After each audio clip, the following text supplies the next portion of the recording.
Okay, in this video we're going to look at doing the regression analysis for quadratic functions here in quadratic modeling.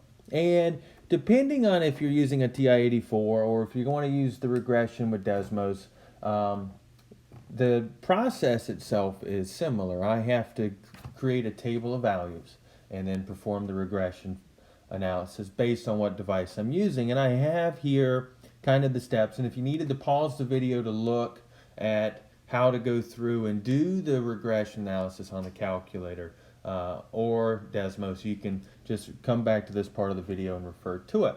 I'm going to use Desmos to do the regression problems in this video.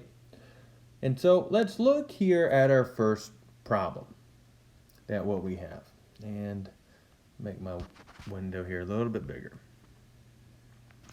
So we have a company X that's selling widgets at various prices for a profit. And what they want us to do here is we want to write a quadratic regression equation. And then using this information, what we want to do is we want to find the profit when I sell it for $22. Okay, so what we're going to do is, if you have Desmos up, is you're going to press the plus button, and then we're going to make a table. And we're going to type all of our X values in for X and all of our Y values in for Y. And so I'm going to do that for the entire table. Okay, so now that we have the data values typed into our table, we want to type in the regression function here into Desmo. So I'd go Y1, and then we need the squiggly, and then we start typing in the standard equation. So AX squared. Now, instead of X, our table has X1, so it'd be AX1 squared plus BX 1 plus C. And now we have our quadratic expression here. And what we would see if we were to zoom out, if it would let me, is we would see the data points that we have, and our regression curve would pass through those data points.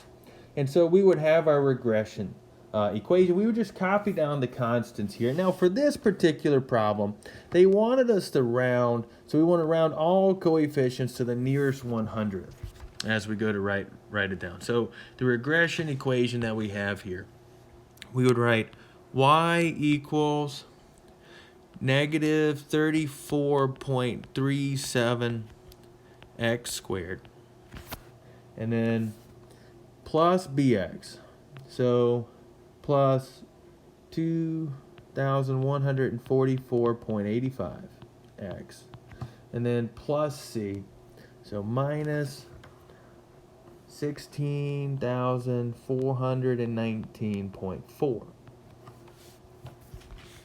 So we have a regression curve. Now, they want us from here to use that equation to find the profit to the nearest dollar for a selling price of 22 bucks.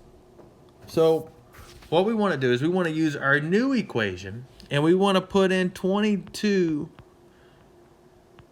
for X. And so we'll go type that in.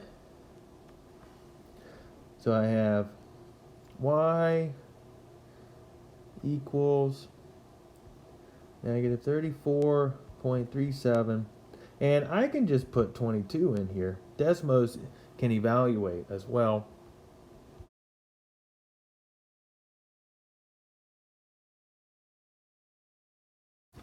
And it gives us our answer.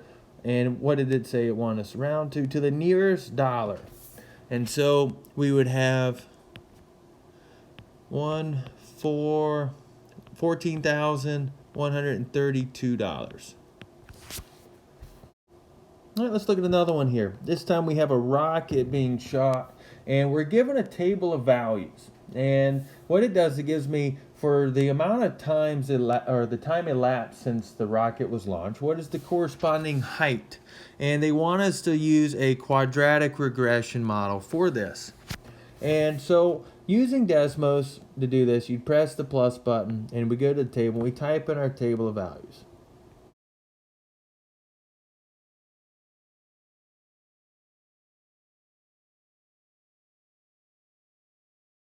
And then once you have your table of values, you're going to type in the regression function on the Desmo.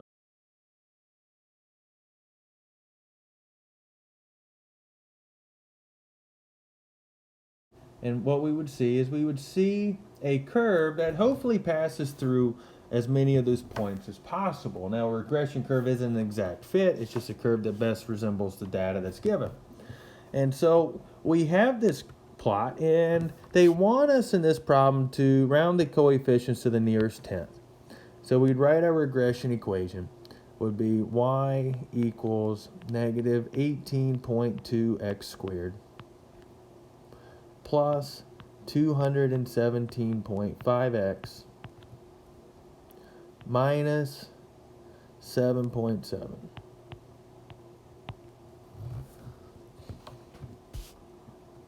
And then they want us to use this equation to find the height at the nearest foot when time is 8.1 seconds. So we would let Desmos be our evaluator here, and we would start typing in. We'd say negative 18.2. We're looking at 8.1 seconds, so times 8.1 squared plus 217.5 times 8.1 minus 7.7. And the height here, according to Desmos, so we let x equal 8.1. We got a height of 559.948 feet, round to the nearest foot, so about 560 feet.